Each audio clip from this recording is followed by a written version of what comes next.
If you're experiencing issues with a Call of Duty update getting stuck, follow these steps to resolve the problem and complete the installation. Step 1. Check your internet connection. Ensure that your internet connection is stable and running smoothly. A poor connection can cause updates to stall. You can test your connection by running a speed test or trying to browse other websites. Step 2. Restart your console or PC. Sometimes, simply restarting your gaming console or PC can resolve update issues. Power down your device completely, wait a few moments, and then turn it back on to see if the update resumes. Step 3. Clear cache. For consoles, you can clear the cache by turning off the device, unplugging it for a few minutes, and then plugging it back in. For PC, you can clear the cache by navigating to the Game OS settings and selecting the option to clear the cache or temporary files. Step 4. Pause and resume the updates.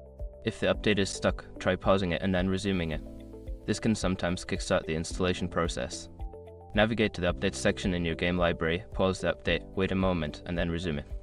Step 5. Reinstall the game. If all else fails, consider uninstalling and then reinstalling the game. This will ensure that you have the latest version and can often resolve persistent update issues. Make sure to back up any saved data if necessary before proceeding. By following these steps, you should be able to resolve the issue with the Call of Duty update and get back to playing. If problems persist, consider reaching out to customer support for further assistance.